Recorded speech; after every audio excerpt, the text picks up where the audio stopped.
Thank you, my parents. Thank you, my great uplines also. So special thanks to my great mentor, my upline, my brother, Purushottam Dasar and Purnima garu. ఒకసారి give a big round of applause. So మేము కూడా ఈ opportunity తీసుకున్నప్పుడు అంత ఇంట్రెస్ట్గా ఎక్సైటెడ్గా వచ్చి తీసుకోలేదు. Are you excited? ఇంత ఎక్సైటెడ్ లేకుండే ఆయన ప్లాన్ చెప్పడానికి వచ్చినప్పుడు మేము ఏ విధంగా తప్పించుకొని వెళ్ళిపోవాలనే ఆలోచనే ఉండే మైండ్లో. సో ఎందుకనంటే మనం అంత క్లియర్గా ఎవరైనా చెప్పారంటే మనం నమ్ముతామా? నమ్మం. ఎసారనో మంచికి ఏం లేదు, చెడుకు ఉన్నంత వాల్యూ మంచికి లేదు, అవునా కదా? సో మేము కూడా నమ్మలేదు. 1 year ఈ బిజినెస్ని టైం పాస్ చేసినాం. ఆ తర్వాత సీరియస్ తీసుకున్నాం. నా అప్లైన్కి మంచి ఇన్కమ్ వచ్చిన తర్వాత సీరియస్ తీసుకొని ఈ ఆపర్చునిటీకి బిల్డ్ చేసినాం. సో ఈరోజు సుమారు 5 సంవత్సరాలు అవుతుంది. ఈ 5 సంవత్సరాల్లో ది బెస్ట్ లైఫ్ లీడ్ చేస్తూ ఉన్నాం వెస్టీజ్ నుంచి. సో లాస్ట్ నా ఇన్కమ్ వెస్టీజ్ నుంచి ఫస్ట్ నా ఇన్కమ్ 164, నా హైయెస్ట్ ఇన్కమ్ 9,99,220 రూపాయలు. సో దాని తర్వాత మంచి ఇన్కమా కదా? అవునా? అయినా నమ్మం, అయినా మనం నమ్మటోళ్ళే కదా మనం చెప్పేది. సో ఇదే బిజినెస్ నుంచి రెంటెడ్ హోమ్స్ అని తిరుగుతూ నాకు కూడా ఒక డ్రీమ్ హోమ్ కావాలన్న ఉద్దేశంతో ఒక 2.5 కోట్ల రూపాయలతో విల్లా తీసుకున్నాను. సో తుర్కేంజల్ దగ్గర. సో 1 year అవుతుంది. ఇప్పుడు ఆ ఇంట్లో ఉంటున్నాను. సో వెస్టీజ్ ఆపర్చునిటీ వల్లనే. సో వెస్టీజ్ వల్లనే క్లాప్స్ కొడితే ఇది ఊడిపోవాలా, లేకపోతే కొట్టద్దు. లాస్ట్ కూడా ఒకటే సార్, వదిలేండి. సో తర్వాత వెస్టీజ్ నుంచి సుమారుగా ఒక 2 కార్లు పర్చేజ్ చేసుకున్నాను. 3వ కార్ అయిన నా డ్రీమ్ కార్ బెంచ్ కార్ని ఇంకొక 2 monthsలో తీసుకోబోతున్నాను. సో దానికి కూడా మనం థ్యాంక్ యూ వెస్టీజ్. సో ఒకసారి ఆలోచించండి, ఈ 5 సంవత్సరాలలో మా జీవితం స్టెప్ బై స్టెప్ మారుకుంటూ పోతుంది. ఒక రోజులో, ఒక గంటలో, ఒక నైట్లో మా జీవితం మారలేదు. చాలా మంది బిజినెస్ ఈరోజు స్టార్ట్ చేస్తారు, వారం రోజుల తర్వాత 80,000 అని అడుగుతారు చాలా మంది. సో దానికంటే ముందు చేయాల్సినవి చేయము, కానీ డబ్బుల విషయానికి వచ్చేసరికి లెక్క బరాబరు ఉంటాం. ఇక్కడ మిమ్మల్ని ఎవరైతే పిలిచినారో వాళ్ళ దగ్గర కూర్చోండి, 1కి 10 సార్లు అడిగి తెలుసుకోండి అసలు ఏంటి బిజినెస్, ఏం చేస్తే డబ్బులు వస్తాయి, వీళ్ళ లీడర్ల అందరికి ఎందుకు ఇన్ని లక్షలు వస్తున్నాయి, వాళ్ళు ఏం చేశారు, మరి మేమేం చేస్తే డబ్బులు వస్తాయి, అవునా కదా? సో అవి కనుక్కున్న తర్వాత మీరు ఈ బిజినెస్ని మంచి ఒక నిర్ణయం తీసుకొని ముందుకు నడవడం స్టార్ట్ చేయండి. సో మీరు ఎంత నచ్చినా మన కర్మ ఫలం అది వదిలితేనే మనం ఏదైనా చేయగలం. Yes or no? చాలా మంది మనం అనుకుంటాం వీడికి రాసి పెట్టలేదురా, వాడికి రాసి పెట్టలేదురా, అవునా? అది అబద్ధం ఏం కాదు, నిజమే. ఈరోజు ఒక్కసారి నా కోసం, ఈరోజు ఎవరు కొత్తగా వచ్చినారో ఇక్కడ ఒక్కసారి మళ్ళీ ఒకసారి హ్యాండ్ రైజ్ చేస్తారా?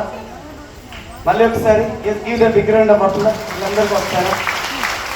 ఎందుకంటే వీళ్ళకి నిన్నటికి క్లోజ్ అయింది, అందుకే ఈరోజు మీటింగ్కి వచ్చి, లేకపోతే వచ్చేవాళ్ళు కాదు.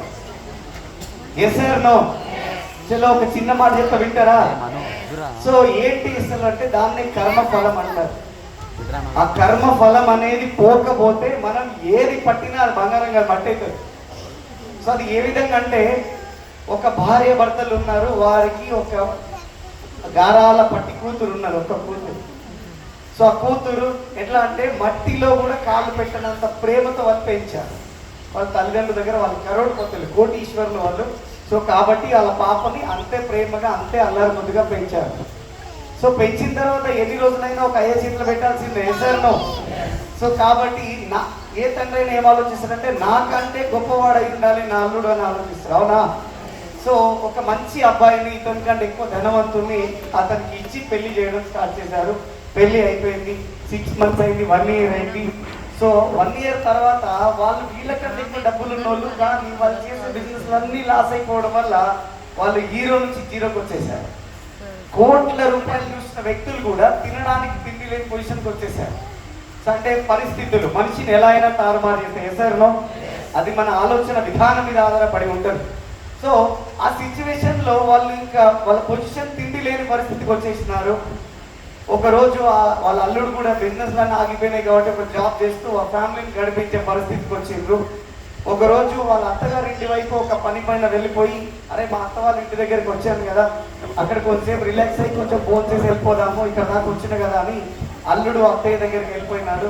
అయ్యో రానాయన అని చెప్పి కూర్చోబెట్టి వాళ్ళకి భోజనాలు అన్ని పెట్టిన తర్వాత, అంతకంటే ముందు వీళ్ళ అత్తయ్య వాళ్ళ హస్బెండ్తో మాట్లాడుతుంది. ఏమనంటే ఏంటండి మన పాప కదా, వాళ్ళు లాస్ అయిపోయినారు, మనకి ఇంత ఆస్తి ఉంది, ఏం తీసుకుంటాం, ఈ ఆస్తి తీసుకుపోయి వాళ్ళకి ఇచ్చేద్దాము, మన పాప హ్యాపీ కంటే మనకి ఏం కావాలి అంతేనే కదా. సో ఏం కావాలి మనకి అంటే ఉండు. సో దాన్ని కర్మఫలం అంటారు. అది ఎవరికి వాడు అనుభవించిన తర్వాతనే వాడికి ఏదైనా రావడం జరుగుతుంది. అది అనుభవించకుండా నువ్వు ఏదో షార్ట్ కట్ వేలు తీసుకోపోతే అది మొత్తానికే మోసం వస్తుంది. నువ్వు అట్లాంటి చేయకని చెప్పాడు. కాబట్టి ఆమె కూడా నోరు బంద్ చేసుకుంది. అల్లుడు ఇంటికి వచ్చింది కదా, ఏదైనా చేసి ఆ అల్లుడికి కొంచెం మేలు చేయాలా, కొంచెం డబ్బులు పంపించాలంటే డబ్బులు డైరెక్ట్ ఇస్తే అల్లుడు తీసుకుంటాడో తీసుకోడు. కాబట్టి ఏం చేసిందంటే భోజనం అయిపోయినాక అల్లుడు కొంచెం వెయిట్ చేయండి, మా పాపకి లడ్డూలు అంటే చాలా ఇష్టం, నేను లడ్డూలు ఇస్తా, తీసుకొని మా పాపకి ఇవ్వండి అని. సరే అత్తయ్య తీసుకోరా అన్నప్పుడు లోపలికి వెళ్ళిపోయి లడ్డూలన్నీ చిరిగి అందులో కోల్డ్ బిస్కెట్స్ పెట్టి లడ్డూలు పెద్ద పెద్ద ఉండలుగా చుట్టి బాక్స్లో పెట్టి అల్లుడికి ఇచ్చేస్తారు. తీసుకుపోయి చెప్తుంది, అల్లుడు ఈ లడ్డూలంటే నా కూతురికి అమితమైన ప్రేమ, నువ్వు ఎవరికి ఇవ్వద్దు, నా కూతురికే ఇవ్వాలి అని చెప్తారు. సరే అత్తయ్య అలానే చేస్తా, ఇచ్చేసేయని చెప్పి ఆ కవర్ తీసుకొని బయటకు వెళ్ళిపోయి ఆ బస్ స్టాండ్కి నడుచుకుంటూ పోయే ప్రాసెస్లో అతని చేతిలో ఉన్న చిల్లర కూడా ఏదో మిస్ అయిపోతుంది, రూపాయి కూడా లేదు అతను వాళ్ళ ఇంటికి వెళ్ళిపోవడానికి. ఎట్లా వెళ్ళిపోవాలి, 20 కిలోమీటర్ 30 కిలోమీటర్ ఎట్లా వెళ్ళిపోవాలి.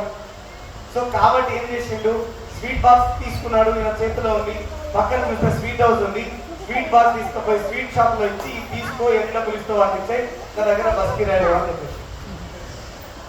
సో ఆయన ఏదో 300 200 ఇస్తే తీసుకొని జోబులో పెట్టుకొని బస్ టికెట్ కొట్టుకొని ఇంటికి వెళ్ళిపోయినాడు. అయితే ఈ హస్బెండ్ ఏదైతే ఇంటికి వచ్చేటప్పుడు ఎప్పుడు మా ఆవిడ స్వీట్స్ అడుగుతుంది, ఎప్పుడో ఒకసారి తీసుకోవాలనుకున్నా మర్చిపోతున్నాను, ఆ మామయ్య కూడా అదే స్వీట్ హౌస్కి వెళ్ళిపోయి డబ్బులు ఇస్తే సేమ్ అదే స్వీట్ బాక్స్ మళ్ళీ ఆయన చేసిస్తా తీసుకొని ఇంటికి వెళ్ళిపోయి ఇంటికి వెళ్ళిపోయిన ఇదిగో అమ్మాయి ఎప్పుడు స్వీట్స్ అంటున్నావు కదా, ఏదో ఒకటి స్వీట్స్ తిను అని చెప్పి ఆమెకి ఇచ్చింది. ఆమె ఆ కవర్ చూసే వరకే గుండె నొప్పి వచ్చిందట పని. కానీ ఇందాక ఈ కవర్ని నేను అల్లుడికి ఇచ్చి పంపించా, ఇదేంటి మా ఆయన తీసుకొని ఇంట్లో కూర్చుండు అని చెప్పి లోపల తీసుకెళ్ళిపోయి ఆ బాక్స్ ఓపెన్ చేసి ఆ లడ్డూలు చిన్ని చూస్తే ఆ కోల్డ్ బిస్కెట్స్ అలానే ఉంటుంది. సో వెంటనే బయట వచ్చి వాళ్ళ హస్బెండ్కి కాళ్ళకి నమస్కారం చేసి క్షమించండి నేను ఒక చిన్న పొరపాటు చేసిన. అంటే ఏంటది అంటే ఇందాక అల్లుడు ఇంటికి వచ్చినాడు, భోజనం పెట్టి అల్లుడికి ఏ విధంగా డబ్బులు ఇస్తా నీకు కూడా చెప్తే నువ్వు తింటావేమో అని చెప్పి ఈ లడ్డూలు చిరిగి ఇగో ఇందులో గోల్డ్ బిస్కెట్స్ పెట్టి నా కూతురికి అని పంపించాను. అతను తీసుకొని బయటకు వెళ్ళిండు, నువ్వు తీసుకొని లోపలికి వచ్చినా నాకు ఇప్పటికీ అర్థమవుతున్నది ఏం జరిగింది. అప్పుడు ఆయన చెప్పిండు, చూసినా పిచ్చిదానా ఇది కర్మఫలం, ఇది కర్మఫలం. చూడు నువ్వు పంపించినావు, ఇండైరెక్ట్లీ పంపించాలని చూసినావు, కానీ అది ఏమైంది, వెళ్ళిపోయింది, మట్టిపాలు అయిపోయింది, బయటకు వెళ్ళిపోయింది. కానీ నాది మంచిగా ఉంది కాబట్టి నా సొమ్ము ఎక్కడికి వచ్చింది, నా దగ్గరికే వచ్చింది.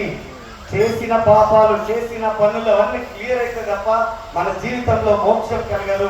ఈరోజు మీరు ఇక్కడ వచ్చి కూర్చున్నారు, ఇక్కడ ఈ లెవెల్లో ఉన్నారు అంటే మీరంతా అదృష్టవంతులు, మీరందరూ మోక్షం వచ్చిన వ్యక్తులు.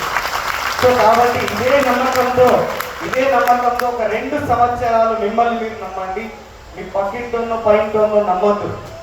ఇంకొక విషయం ఏముందంటే మీ ఒక చుట్టుపక్కల ఒక 10 ఇళ్లలో ఉన్న వాళ్ళకి మీ శాలరీ చెప్తే మీ ఇంటి పక్కన ఉన్న 10 ఇళ్లలో ఉన్న శాలరీ కూడా చెప్పవచ్చు. మన మెజర్లో మన పక్కన వచ్చి కరోడుపతి ఉంటాడా, లేకపోతే మన పక్కన 2 లక్షల శాలరీ తీసుకుంటాడు ఉంటాడా, వాడి మైండ్ సెట్ ఏముండదు. నేను 50,000 సంపాదిస్తున్నా, వాడు 30,000 సంపాదిస్తుంటాడు, వాడి మైండ్ సెట్ ఏముండదు. 30,000 ఏ విధంగా సంపాదించాలంటే అడగాలి మనల్ని. 1 కోటి రూపాయలు సంపాదించాలని అడిగితే ఏమవుతుంది, ఉన్న 30,000 పోతాయి, అంతకు మించింది ఏం లేదు. ఈ ఆపర్చునిటీ తీసుకునే ఆలోచనను కూడా చేస్తారు. మిమ్మల్ని ఖరాబ్ కాదు, మీ 3 తరాలను నాశనం చేస్తారు. సో కాబట్టి ఎవరి దగ్గర కూర్చోవద్దు. మీకు ఎవరైతే ఈ అవకాశాన్ని చూపించారో వాళ్ళ దగ్గర కూర్చోండి, 1కి 10 సార్లు తెలుసుకోండి. సో ఈ ఆపర్చునిటీలో ముందుకు అడుగులు వేస్తూ రండి. మీ చిన్న ఏవైతే అడుగులు ఉన్నాయో అదే ఒక రోజు మీకు చాలా పెద్ద అడుగులుగా, చాలా లక్షల మంది టీమ్గా మీకు ఏర్పాటవడం జరుగుతుంది. So I wish you all the best. God bless you. Thank you very much.